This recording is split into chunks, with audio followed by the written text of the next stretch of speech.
Custo de vida, emprego e desemprego, cesta básica, tarifas públicas, salário mínimo.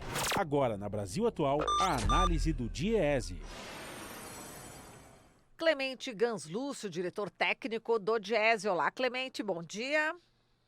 Bom dia, Marilu, bom dia, ouvintes. Bom, Clemente, vamos falar aqui de desigualdade social. O Brasil está levando aí o 7º lugar como o país mais desigual do mundo.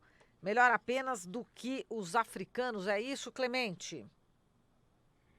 É isso, Marilu. Esse é o relatório que o Programa das Nações Unidas para o Desenvolvimento, uma organização da ONU, que olha as desigualdades, o desenvolvimento econômico, as características do desenvolvimento econômico em todos os países do mundo, faz um ranking, portanto, compara essas características em um indicador.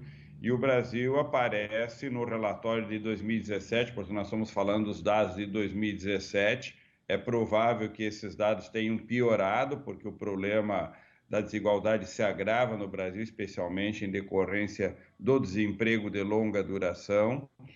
E essa desigualdade aparece no mundo todo, países com um grande nível de desigualdade, como é o caso do Brasil, que é um dos países mais desiguais do mundo, ficando somente atrás de alguns poucos países da África do Sul, onde a desigualdade é ainda maior do que no Brasil, mas em relação a outros 180 países, o Brasil tem o pior resultado em termos de desigualdade. Isso significa que nós temos uma extrema concentração de renda e de riqueza e uma amplitude, inclusive com os dados mostrando que vem crescendo o contingente de pessoas, como comentei ontem, que vivem no Brasil na situação de pobreza ou extrema pobreza.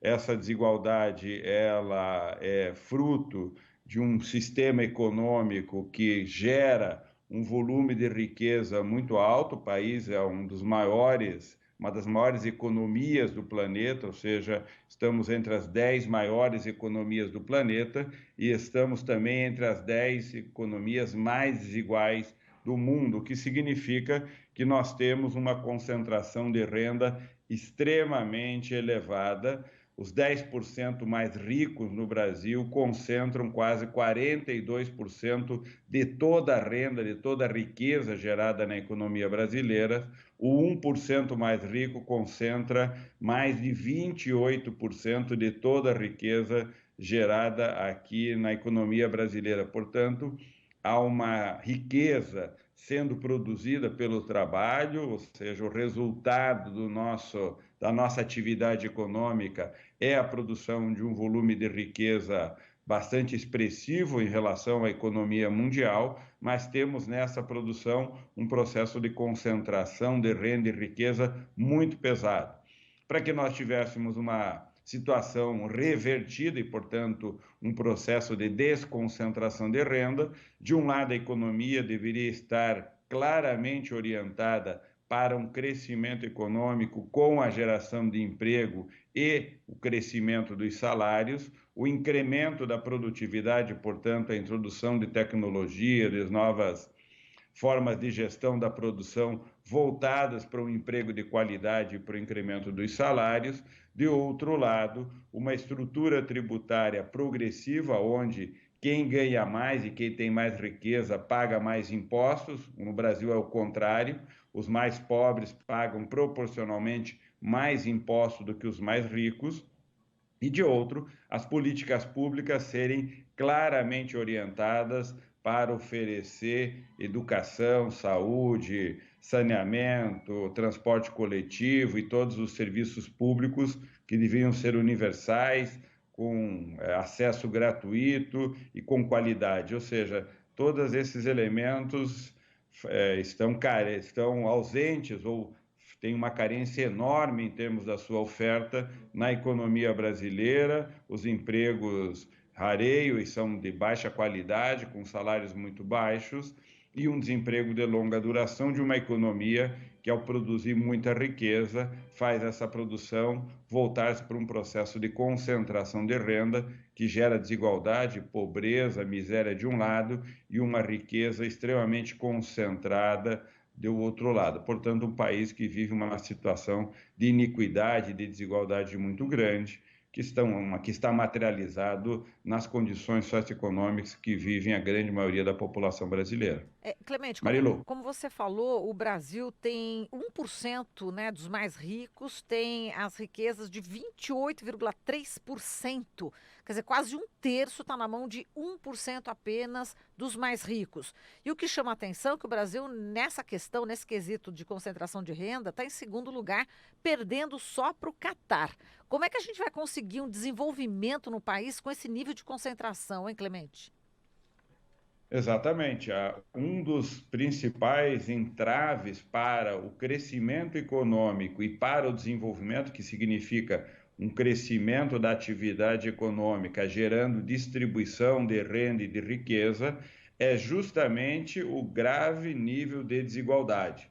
Como eu comentei ontem, a CEPAL tem inclusive uma diretriz bem interessante que é crescer para igualar, ou seja, gerar um crescimento para produzir igualdade, e a produção de igualdade é, na verdade, um requisito essencial para sustentar o crescimento. O que a CEPAL diz, a Comissão Econômica para a América Latina, é justamente que uma estratégia de crescimento deve estar orientada para a produção de igualdade, o que significa atuar de forma incisiva, direta, com muito vigor nesse processo de concentração. No caso brasileiro, por exemplo, a produção e a geração de uma reforma tributária que faça uma tributação muito pesada sobre a riqueza, sobre as grandes fortunas, os grandes patrimônios, as grandes rendas, deveria ser uma orientação básica para que o país gerasse, de um lado, condições para o Estado financiar atividades produtivas que gerem empregos de qualidade, que promovam processos que estruturem políticas públicas universais de qualidade. Tudo isso elementos que fazem muita falta para que a nossa economia seja capaz de reverter esse quadro que exige uma atuação de longo prazo, contínua e com muito vigor para que essa desigualdade seja enfrentada e superada. Outra desigualdade em relação de gênero, né, Clemente? A gente tem aqui as mulheres brasileiras estudam mais, mas ganham, né, uma renda menor, 41,5% de renda menor que os homens. Também essa é uma questão que vai também atravancar o desenvolvimento brasileiro, né, Clemente? Sem dúvida.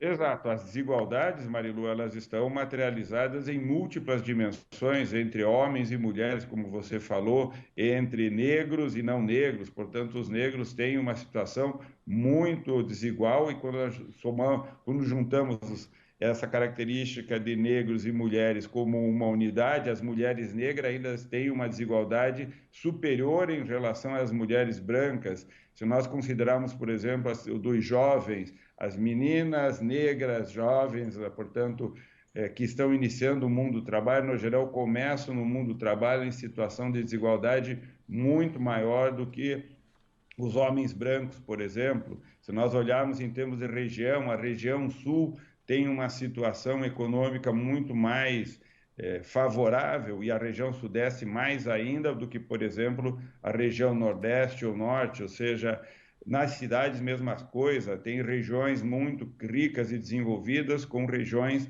extremamente pobres, ou seja, a desigualdade se materializa em múltiplas dimensões e todas elas precisam de uma articulação para ser enfrentada, políticas públicas direcionadas e intencionalmente voltadas para enfrentar o problema da desigualdade. Muito bem, Clemente. A gente agradece aqui a sua participação. Grande abraço para você. Um abraço. Até Até mais. amanhã. Até amanhã. Falamos com Clemente Ganslúcio, diretor técnico do Diese.